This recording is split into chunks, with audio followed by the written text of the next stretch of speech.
สวัสดีครับสุนิจโจทย์ชาแนลครับร้านยำปลาจวบนะโดยประกบเป็นคนยำนะวันนี้นะเป็นร้านรูปแบบใหม่นะครับไม่มีหลังคานะเนื่องจากว่ามันจะดูอบอ้าวนะแล้วอึดอัดนะอันนี้เป็นร้านที่เปิดโล่งนะเปิดโล่งให้ลูกค้าได้เลือกซื้อกันได้ตามสบายนะแบบนี้นะครับแข่งลมบ้านไหนจ้ากลับบ้านไหมเกิดอะไรอย่างในรถชัดก็จะบอกได้วันนี้ประกบใส่เสื้อลายเสือดาวนะครับได้ไหมเสือโคร่งหรือเสือดาวประกบเสือโคร่งหรือเสือดาวนั่นเสือโคร่งกระดาวไม่ใช่เสือดำนะไม่ใช่เสือดำนะเสือโคร่งครับโอ้นี่ครับแดงเลือดเหมือนเดิมแล้วก็หอยเชอรี่มีหมูยอนะแล้วก็หอยนางรมนะมีกั้งด้วยวันนี้ครับปูม้าไม่มีเหรอวันนี้อ๋อคนที่มาถึงแล้วจะต้องมาเขียนบัตรคิวตรงนี้นะฮะแล้วก็มาจ่ายตังค์ด้านนี้นะครับอันนี้เมนูอะไรประกอบแข่งลมโคตรม่วงครับ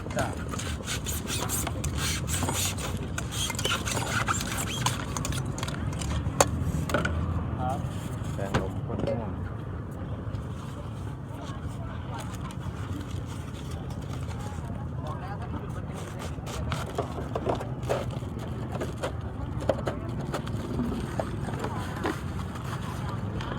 ประกบไปออกรายการอะไรมาไปออกรายการอะไรมาไม่ใช่ที่แต่งหน้าอะไรนั่นน่ะก็เนี่ยโซเชียลโชว์เลยแต่มันเป็นของอัพประกบนี้นอกจากจะทำยำแล้วก็ยังมีการแต่งหน้าได้ด้วยนะเป็นคนทำเมคอัพนะหน้านะ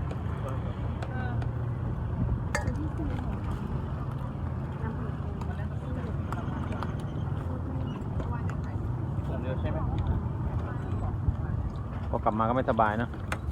ไม่สบายกี่วัน2 วันเลยเพิ่งขายวันนี้ใช่ไหมเมื่อวานสั่งเข้ามา120 บาทครับลมเย็นสบายครับตรงนี้อาจารย์ผมก็นั่นครับถึงจับนี่แต่ละทีเสี่ยวเลยอ่ะกลัวเจวิ่งไปเอาน้ำเปล่าที่แบบ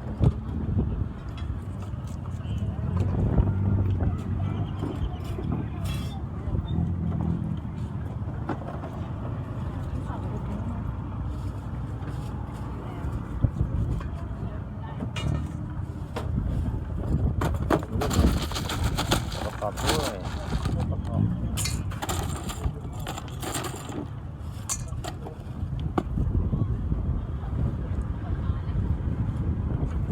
ถุงเดียวนะจ๊ะ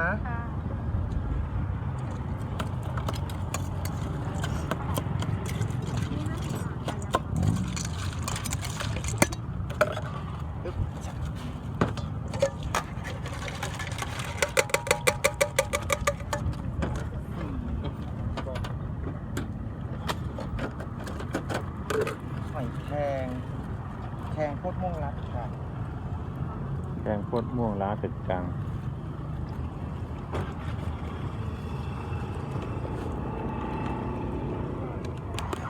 อันนี้กุ้งสดนะ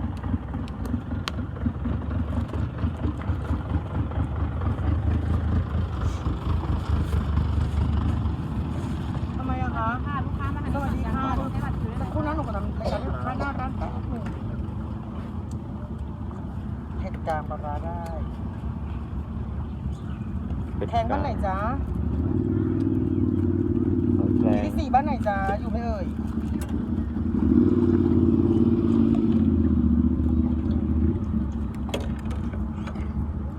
ส่วนใหญ่คนจะสั่งใส่น้ำปลาร้านะสังเกตดู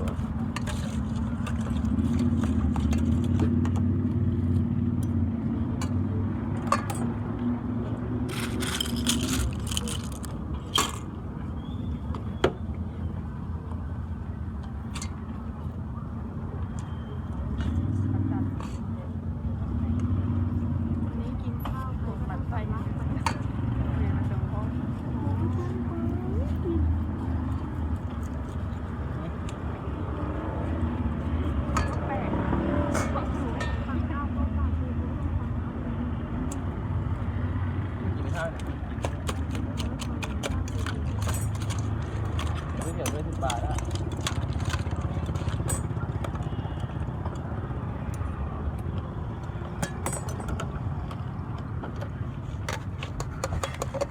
ทีช้าๆหน่อยครับถ่ายไม่ทันนะครับ ยำอะไรดีคะ มะม่วงประกอบกุ้งข้าวโพดเผ็ดไหมจ๊ะ น้ำปลานะ ปลาได้ ปลาได้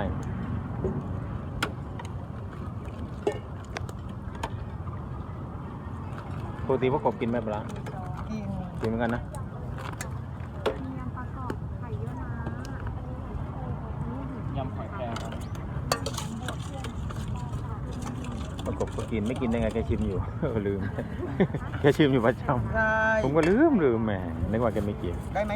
เอารสชาติไหนเพิ่มบอกได้เลยนะจ๊ะ อืมไม่ที่เห็นนะไม่ใช่ใส่ทั้งหมดนะใส่นิดแต่2 ตัว ใส่กี่ตัวประกบ แล้ว ประ แต่ มาณแล้วแต่ตัวเล็กตัวใหญ่นะ ใช่ นี่น่าจะได้เยอะอยู่4 ตัว5 ตัว6 ตัวนี่ กุ้งโคตรม่วงกรอบมันต้องถูก โคตรม่วงประกอบ เสียวเลยอะ ครึ่งโลนะครับ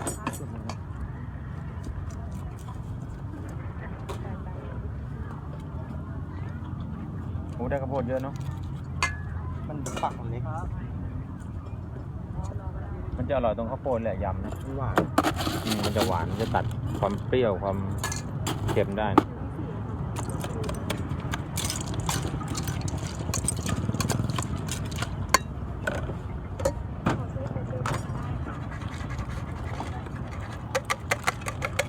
น้องวันคล่องแคล่วว่องไวนะครับสำหรับน้องคนนี้นะฮะ แค่ ไหวมากนะ แค่โคตรม่วงร้านกลาง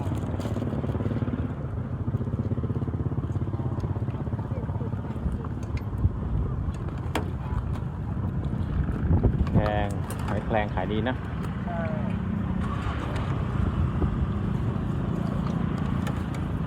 วันนี้ชิเน่มาใช่ไหม มานี่แต่ว่ามาโทรมา เจอ มา เจอเจอ มา พี่อยู่ เดี๋ยวก็มาอ้าว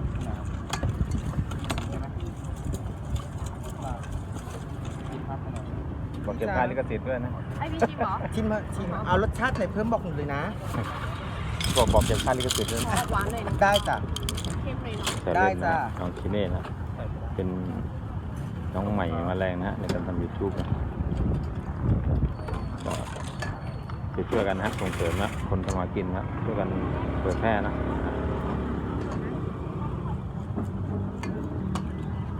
ไปไหนแล้วกำลังจะให้พูดเรื่องไหมไปก่อนไปท่องดูก่อนว่ายังพูดยังไง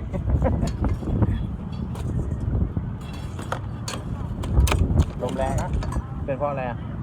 ฝนจะมา ถ้าฝนมาให้ทำไงประกบ คนมาก็ ตัวใครตัวมัน เอาเต็นท์กลาง เป็นคุมเลย เอาเต็นท์กลาง เป็นกลางเลย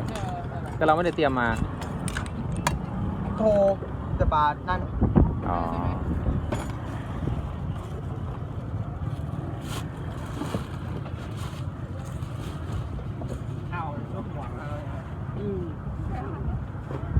เห็นได้ข่าวว่าจะมีการแจกอะไรนะรางวัลนะ เป็นแหวนใช่ไหมแหวนคล้าย เป็นแหวนเงิน 90 มัน 96% จำไม่ได้อ่ะ 90% เป็นแหวนเงินนะ เป็นแหวนเงินแท้ เงินแท้จิวเวล ฝั่ รี่ งพลอย ฝังพลอยไว้ มีแจกหน้าร้านกับในไลฟ์สด ในไลฟ์สดด้วย เดี๋ยว ไลฟ์สดนี้เขาแจกช่วงไหนครับ ช่วง สวัสดีจ้า เดี๋ยวน้องปลาชี้แจงนะ เพราะว่าแฟนคลับก็ให้มา รู้สึกว่า20 วงหรือ10 วงไม่ทราบนะ ก็สำหรับคนที่มาซื้อ นะฮะจะได้เบอร์นะ เบอร์แล้วก็ต้องเขียนหมายเลขโทรศัพท์ไว้ในคูปองนะฮะในเลขของตัวเองใช่ไหมน้องปลายังไง ตั้งแต่วันนี้จนถึงวันที่ 2 นะคะ ครับ มี FC ใจดีท่านหนึ่งได้ส่งแหวนมาให้ทางร้านได้เล่นเกม ได้ให้เหมือนว่าให้เป็นการสมนาคุณของลูกค้าที่มาซื้อยำหน้าร้าน ลูกค้าที่มาซื้อยำจะได้บัตรคิวเป็น2ใบอะค่ะ ใบแรกเราจะรู้ตามคิว แต่ใบที่ 2 ก็คือให้เขียนชื่อเล่นแล้วก็เบอร์โทรอะค่ะ เก็บไว้เราจะแจกแหวน นะ เป็นแหวนเงิน ตัวเรือนเป็นตัวเงิน ประดับเพชรนำเข้าจ้ะ ต่างประเทศนะ แป๊บนะคะ ไม่รู้ประเทศไหนเป็นคล้ายๆจิวเวลรี่อะไรทุกอย่างนะ ยำอะไรดีครับ เป็นแหวนเพชรเซอร์คูเนีย เจอคนเนี่ย เป็นวัตถุนำเข้าทั้งหมด ครับ ค่ะ แหวนเซรามูน เป็นแหวนเงินแท้ 92.5% ค่ะ ครับ เนอะถ้าปาพูดไม่ผิด ใช่ใช่ ถ้าปาพูดผิดยังไงขอให้นั่นด้วยนะคะ ฝังพลอยฝังอะไรด้วยไหมมีไหม เป็นตัวฝังเหมือนฝังเพชรอะค่ะ ฝังเพชร เซ อาจ อ จะเป็น ร์คู เทียม เนีย เจอคนเนี่ย ตัวเพชรเซอร์คูเนียค่ะ แจ จะ ก ไม่มีวางขายแต่จะเป็นตัวเหมือนตัวเรือนสั่งทำเท่านั้นนะคะ อ๋อ ค่ะ แล้วเบอร์ให้มาไซส์เดียวเลยหรือว่าเบอร์ XML ก็ ยังไง คือเหมือนให้แบบปายังไม่แน่ใจว่าตัวนั้นนะคะ อ๋อ เขาส่งมาแบบไหนแต่ว่าเหมือนของลูกค้ามาเอายังแล้วเหมือนกับว่าแบบยังไงคะเหมือนว่าให้เขียนเบอร์โทรแล้ววันที่ 2 เราจะประกาศรางวัล จับรางวัลวันที่ ใช่ค่ะ 2 ช่วงเย็นช่วงที่ขายแบบนี้ ใช่ค่ะ แล้วมีการไลฟ์สดก็แจกรางวัลด้วยมี 2 แบบ ก็คือเราจะจับผ่านทางไลฟ์สดเพื่อได้ ไลฟ์สด ว่า ด้วยหนึ่ง ใช่เราจะได้รู้ว่าใครเป็นผู้โชคดี อ๋อต้องหมดกี่รางวัลครับ ทั้งหมดมีแหวน 4 วงค่ะ 4 วง 4 วง แต่คือจะเป็นแจกเป็นสัปดาห์ละวง หรือไม่ก็ อ๋อ ยังไงเดี๋ยวอีกทีหนึ่งนะคะแต่วันที่ 2 เนี่ยค่ะคือแจกแล้ว ครั้งแรกนะ ใช่ค่ะ เป็นครั้งแรกนะครับวันที่ ก็ยังไม่เข้าใจ 2 โอเคนี่เข้าใจแล้วนะครับ แบบนี้นะครับตามนี้นะครับ ปามันได้เพราะว่าหนูทำเช็คไม่ได้ไง ก็คือเป็นของสมนาคุณเล็กๆน้อยๆนะครับกับ ใช่ แฟนคลับ FC อยากให้ใช่ FC เขาจัดให้นะใครที่มาอุดหนุนประกบก็อย่าลืมนะเผื่อมาลุ้นรางวัลกันนะครับ อาจจะเป็นไม่มีค่าอะไรมากมาย แต่ว่าก็เป็นที่ระลึกนะฮะในการร่วมสนุกกันแล้วก็เป็นถือว่าเป็นแฟนคลับซึ่งกันและกันนะนี่ครับ แค่บาทแค่ของพี่ปะหอยแครง มีคิวอีกไหมประกบ พี่ไม่ได้รางวัล ไปเดียวปะ มีแจกรางวัลด้วยเหรอ มีครับเขียนเบอร์โทรได้ครับขอบคุณที่ติดตามชมครับซูนิโจทวีชนะครับร้านยำประจวบนะ น้ำยำอยู่ได้กี่วันปลาน้ำยำอยู่ได้กี่วันนะ เบอร์ครับ น้ำยำอยู่ ยำป ได้ ระ กี่ จว วั บ น โด นะ ยประกบครับผมสวัสดีครับ อยู่ได้กี่วันน้ำยำอ่ะ